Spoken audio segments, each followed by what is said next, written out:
In mid-March 2020, days after the coronavirus pandemic caused most college campuses to shut down, Imad, professor of pathophysiology and biomedical ethics and coordinator of the Teaching and Learning Center at Pima Community College, wrote an essay for Inside Higher Ed called Hope Matters.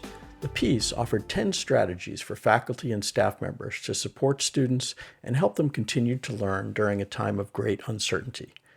Over the last 15 months, Imad's essay has been viewed more than 800,000 times, more than double that of any other piece of content on our site during that time. Her blend of deeply personal storytelling and intensely practical advice for our faculty body struggling with their own difficulties and deeply concerned about their students clearly struck a chord. We're collectively in a different place right now, with many colleges planning to return mostly, if not fully, to their physical campuses this fall, and many college leaders regularly working the word normal into their rhetoric to describe the coming semester. But most of us are a long way from normal, and in today's episode of The Key, Imad looks both backwards at what college students and their instructors experienced in the last 15 months, and forward at how colleges and professors can continue to engage in what she calls the pedagogy of healing in the months ahead. It's been my observation that empathy has been really on the rise, and not just in higher ed, but we got to see the suffering of others. We got to see how devastating poverty is. So with our students, it's both ways.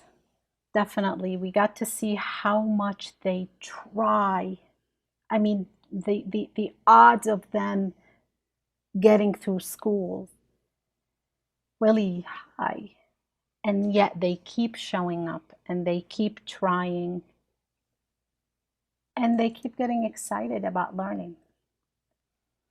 Before we hear from Imad, here's a quick word from Blackboard, which is sponsoring this and the next 2 episodes of The Key.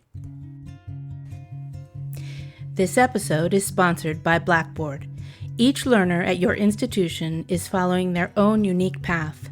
Your EdTech partner should make it easier for your institution to thrive and for learners to succeed. From enrollment to progression, retention, and graduation, only Blackboard offers an ecosystem approach that supports learners across their journey, inside and outside the classroom. Learn more at blackboard.com. Mays, welcome to The Key, and thanks for being here. Thank you for having me. We're talking to you today primarily about how faculty members and colleges can help students navigate and learn successfully this fall, given the trauma and uncertainty that they've endured over what will by then be about the last 18 months. Before we get to that, can you tell us a little bit about how a neuroscientist who studied fruit flies to understand how the synapse works ended up focusing on what you call pedagogy of healing? Thank you for the question. When I reflect back on my journey, I think, so I immigrated with my family from Baghdad, Iraq in 1993. And it wasn't an easy journey. And it was a heartbreaking journey to leave at a young age, your family, your home, I miss the walls in my house. I still think of them. So there is an exile component that you kind of have to live with and deal with. And then I came to a country where I didn't know the language, I didn't know people, and there was a lot of othering that I experienced. Personally, but also my family and the community. And that's wounding at a really deeper human level. So I think I gravitated toward what I call solitary disciplines. Unintentionally, I think subconsciously so I went to philosophy first, then I went to neuroscience, and I would sit at my rig and do electrophysiology for hours, and I would lose myself with that cell in a petri dish. And then I received a postdoctoral fellow. It's when I moved to the University of Arizona. And that fellowship had a component where you had to teach. And you team up with a community college. So I was at the University of Arizona. We teamed up with Pima Community College. And what you do observation of a faculty member one semester, and then you teach their course the following semester.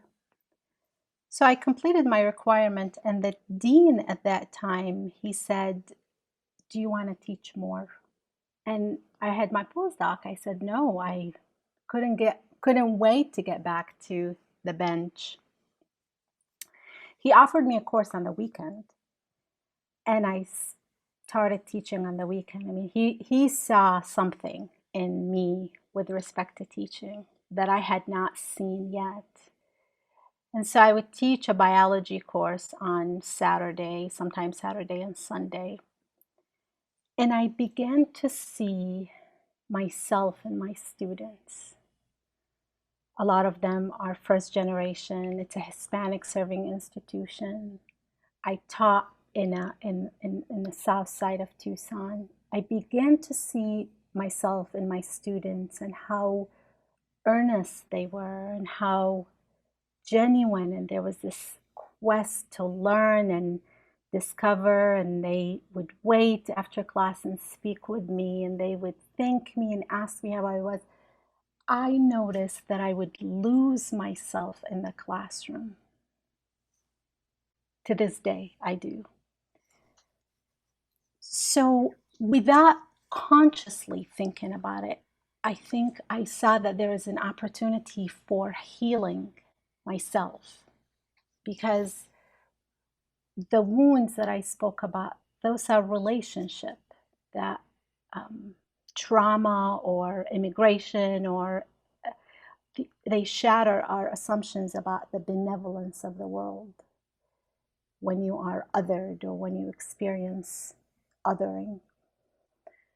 And the healing is also in relationships. So over the years, what I have found is healing in the classroom. And I hope that I offer the same for my students. We ultimately want to focus on what's ahead to help the many instructors and institutions prepare for yet another very different experience of teaching and learning this fall. But I don't think we can talk about what's ahead without talking at least a little bit about where we've been. So, can you give us some context about where students and professors' heads are likely to be in this brief period where many of them are recuperating and gearing up for the next semester? So there is an abrupt component that we experience, the shock. School closed. You can't go to your office. You can't go to the cafeteria. You can't say. And there is something about that abruptness and the harshness of that abruptness that can be traumatic. And then there was the lingering, we don't know, it just keeps going and going. We experienced the isolation, the uncertainty, the loss. We are in a society that doesn't really talk about loss and grief and emotions. And those are real. Those are real. When most people, when they see on Twitter that somebody lost their dog, they feel, they empathize, they send sympathies. We are not talking about a pet that was lost. We are talking about hundreds of thousands of human beings that didn't get a proper funeral. We know people, so there is that. And then add to that the sense of helplessness You see your students, your colleagues suffer, whether they lost their job, whether they are heartbroken seeing the ongoing racial injustice and oppression, and the only thing you could do is say, I'm so sorry, and it feels empty. So there is and then it wounds us. Specifically for the faculty members, there was that abruptness. Then a lot of them worked through spring break and summer. There wasn't this moment to take a pause and to breathe. They were also at the front line, hearing students' stories, seeing their students just fall apart in some cases. There is a knowing that we were not offering the best education. We couldn't. We were not prepared. So there is a moral injury that personally, and I think collectively, we experience. And it's on top of what's before, and we haven't had a chance to pause and to process. So if we don't process the grief, it stays in the body. It turns into something else, whether it's autoimmune disorders or depression or anger. And it's real. It is something that in higher ed and in our society, we have to really look seriously at and have a plan how to address it. And at the same time, I also want to say that we are resilient. The brain, the human body are resilient. And there are things we could do that we know they're evidence-based, can help individuals and communities heal. This episode is sponsored by Blackboard. Underpinning Blackboard's technology is the market's only true EdTech platform, offering more impactful and easy-to-use solutions, including accessibility tools, a virtual classroom, communication tools, and the LMS. The Blackboard EdTech platform powers personalized experiences, fueled by data, so that every individual is supported by the technology, services, and care they need to thrive and succeed. Learn more at blackboard.com.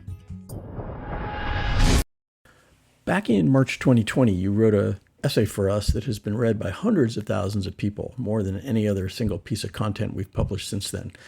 In that and other essays over the past 15 months, you talked about what instructors and institutions should be doing to deal with the environment you just described. What has been the focus of your thinking and advice about what those who are working with students needed to be doing to help them continue their work, or to give pause, or to do both at the same time? I am encouraging and inviting our colleagues to do both at the same time. One of the ways we could do both at the same time is this notion of bearing witness to the trauma. So when we bear witness, we are pausing to recognize the truthfulness of something that has happened or that is happening. We advocate for that truth. We elevate it. We give permission to pause and sit with that truth. So in a way, it's a permission for ourselves to acknowledge the pain, the suffering, the uncertainty, the fear, the trauma.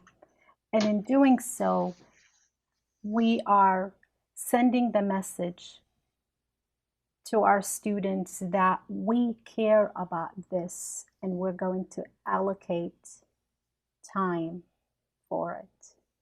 Now, it doesn't have to be an entire class or an entire module. It could be a sentence. It could be the just the pause you take in the middle of lecture and you breathe and you remind your students, this is probably tough. You're probably exhausted. And let's just take a break. Let's take a 3-minute break. Bearing witness allows us to also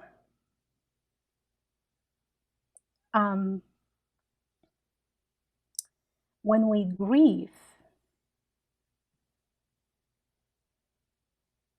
it's a way to honor something that is special, a life that was lost, a relationship that was, a job that provided you security.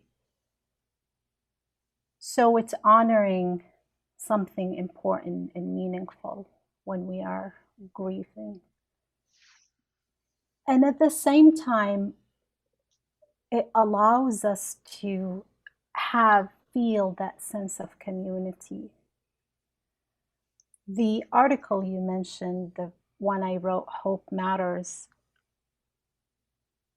I wrote it. I wrote that article thinking of the students who think of school, campus, classroom as a sanctuary, who maybe don't have a home or don't have a safe home or don't have just another place to turn to, and it's the classrooms or the cafeteria and a lot of our students look at schools that way, the classroom,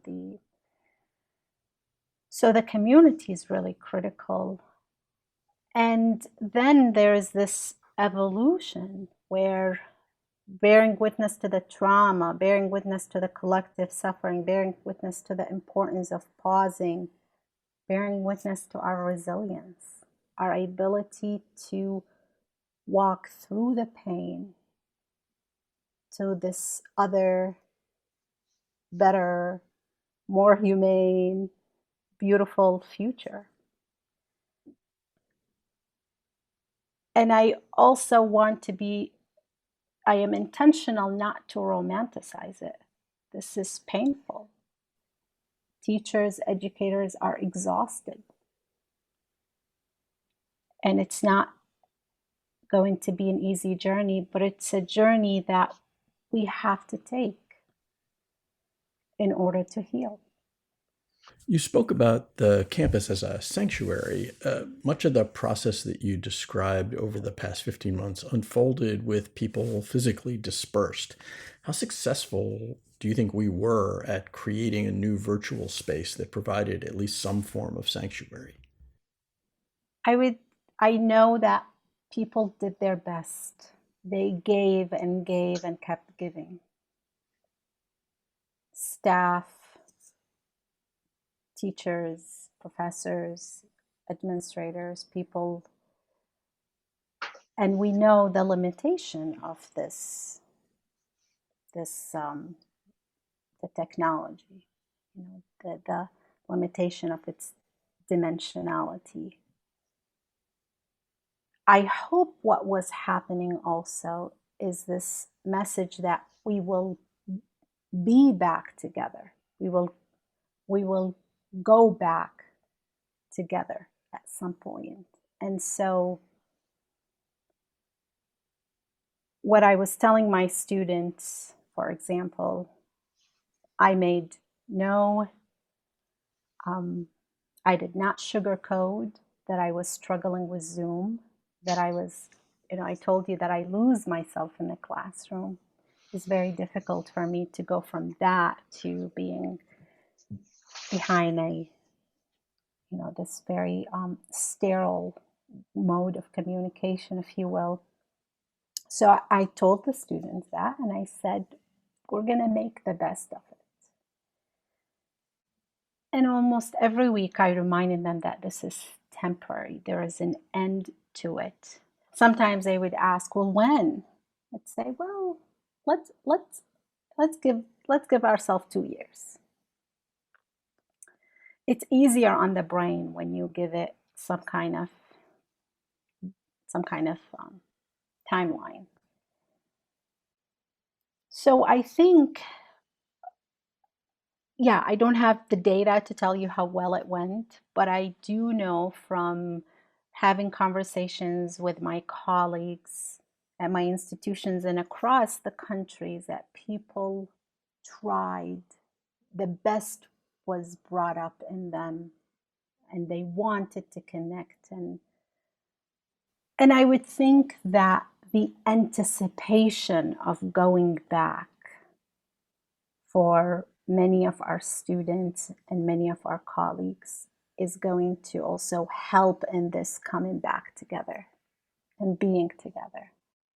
So I actually want to test out a theory on you, because one of the silver linings that I think I've witnessed uh, in this realm is that, and it may be different for you because of the way you described the classroom function for you personally, but there are certainly plenty of instructors for whom students walk in the door at the top of the hour, they leave at 50 minutes after the hour, they have a perfectly good relationship, and then they have office hours, etc.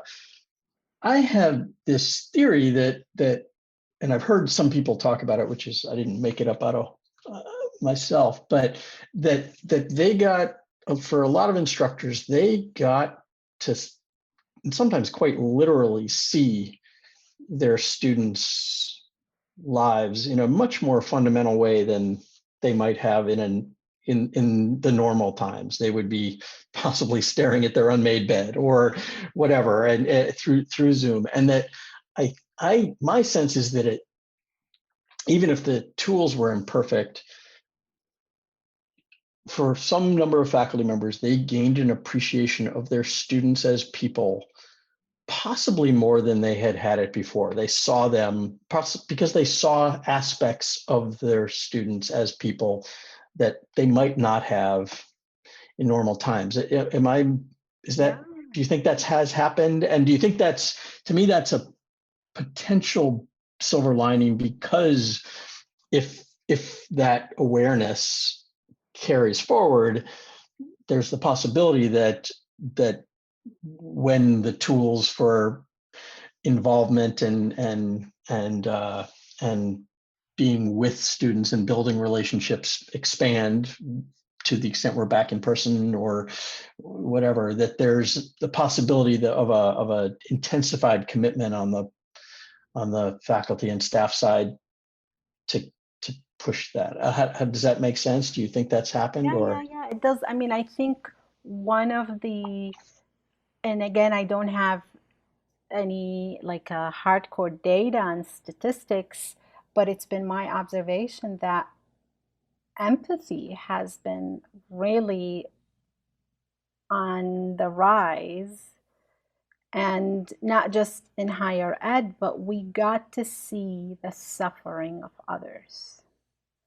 We got to see how devastating poverty is. So, with our students, it's both ways. Definitely, we got to see how much they try. I mean, the odds of them getting through school really high, and yet they keep showing up and they keep trying and they keep getting excited about learning. I hope they also saw, there are some surveys, one actually Inside Higher Ed is putting out, where students were asked, were your professors flexible? And if I recall, over 50% said yes. So I hope the students also got to see the extent to which their professors, the staff members at the institution where they attend, would go to help them. So I concur. I think there is a silver lining, and I think it's important to remind people of that, to elevate the goodness of of our colleagues and our students that came out. We're speaking with Mays Imad, professor of pathophysiology and biomedical ethics and coordinator of the Teaching and Learning Center at Pima Community College in Arizona. So let's shift to the moment we're in now and what might be ahead in these coming months. So obviously a number of campuses, maybe a majority, are planning to be much more in person and back in the physical classroom. I think it's still going to be something this side of normal, despite everybody's attempts to try and all of our, I think, inclination to try and normalize. But so tell us a little bit about kind of what advice you are giving, particularly faculty and staff members who about how they should be thinking about this moment that's ahead. What are you asking them to remember, or what are you asking them to sort of hold on to versus potentially change about what they've been doing over the past year? So I would invite my colleagues to pause and to just, and I do that. I close my eyes and I think, in 5 years after my students had taken my class, what do I want them to remember? I know they're not going to remember the acid-base physiology and the cardiovascular physiology. I hope they remember that I saw them. They were not merely a number. I hope they remember the community.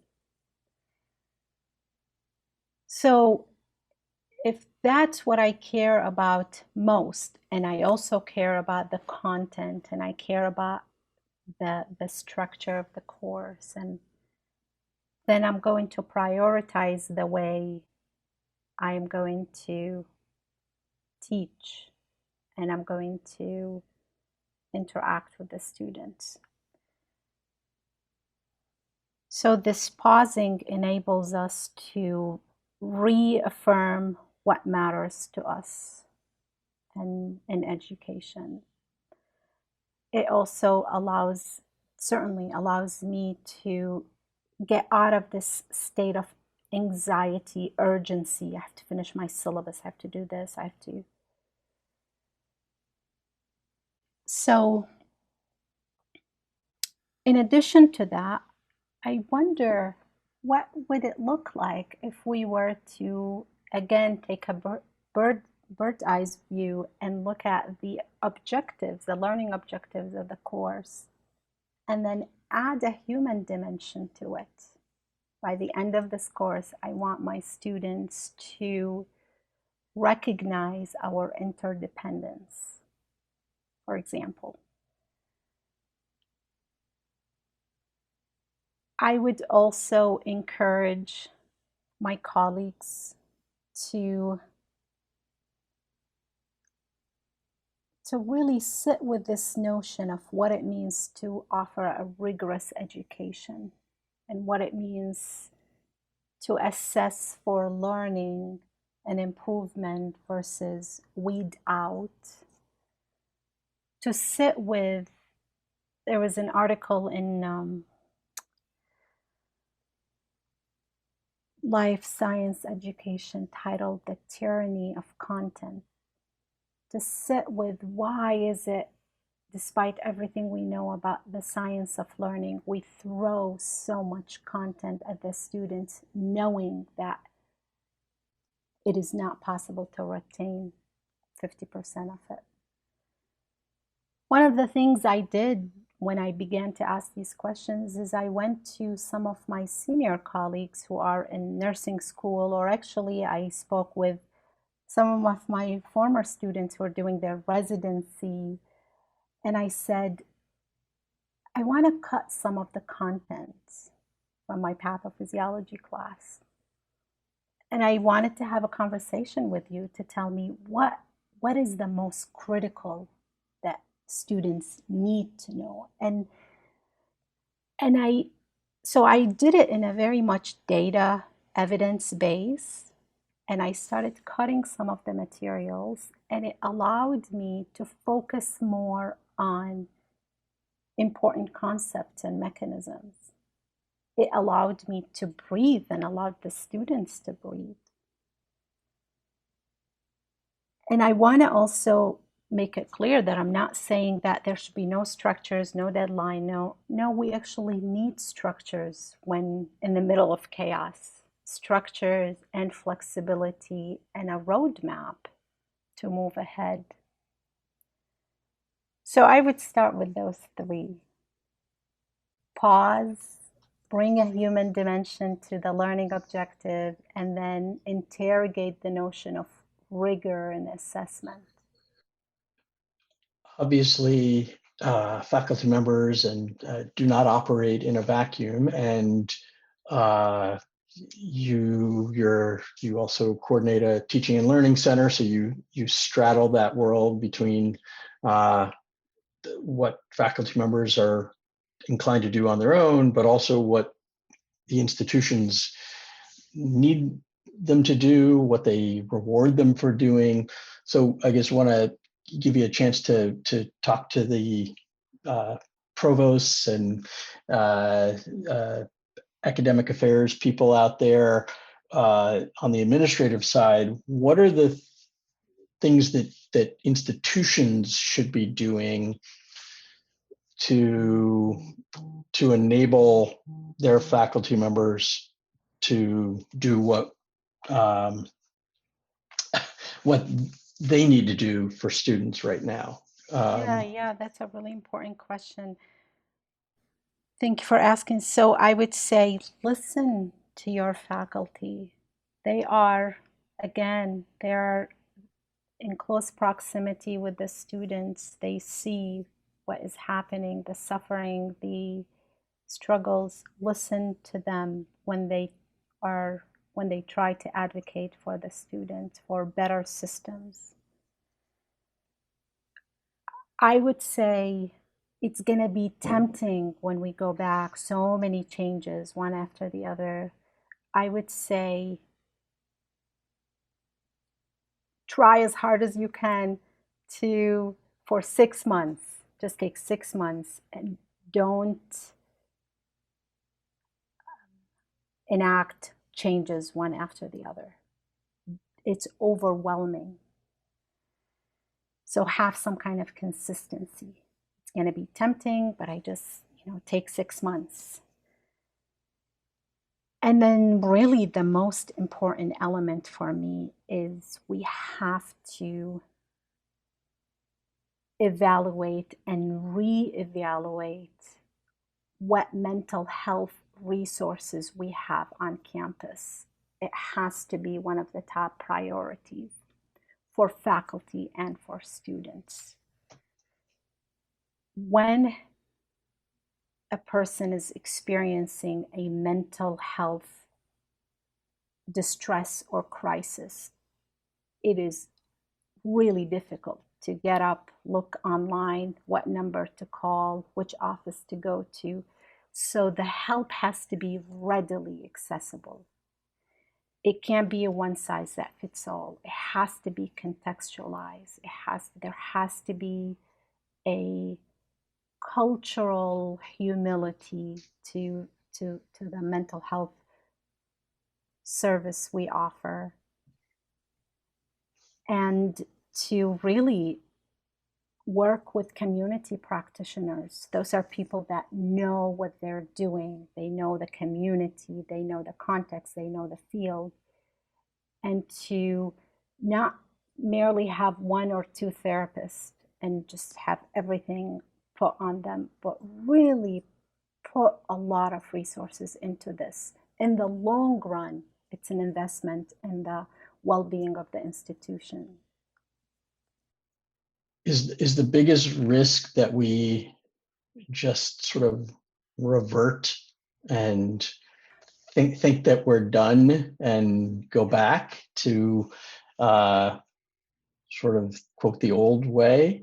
It would be devastating, because what we saw is the old way didn't work for a lot of people, especially those who are on the margins.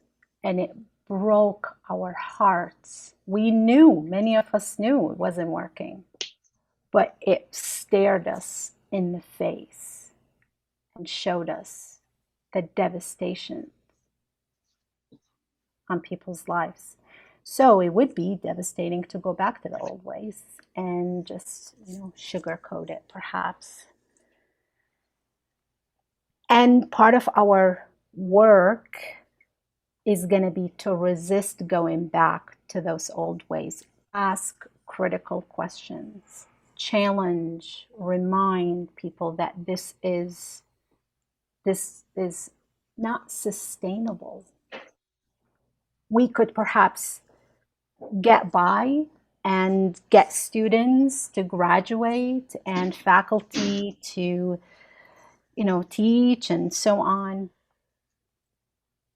But are we going to be thriving?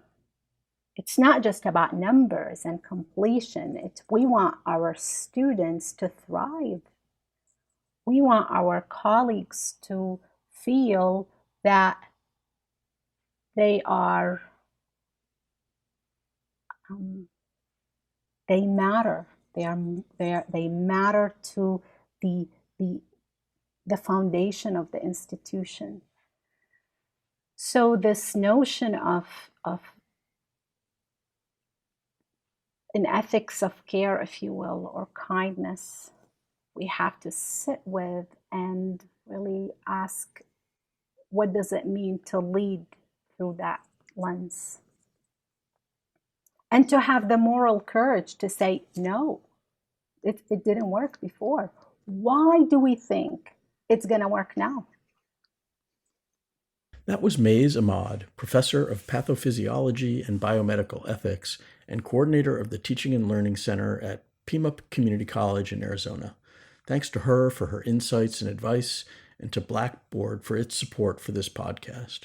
Whatever you do, whether you're an instructor gearing up for the fall, or a campus administrator trying to plan your institution's full return to campus, or a student trying to prepare to balance study and work and possibly commuting back to campus into your day, I hope all of you are heeding Mays's words about giving yourselves the time to acknowledge what we've collectively been through. What you all do to help your students pursue their educations is hard work, and you can't do it as effectively as you'd like if you haven't taken care of yourselves. That's all for this week's episode of The Key. I'm Doug Letterman, editor and co-founder of Inside Higher Ed, and until next week, stay well and stay safe.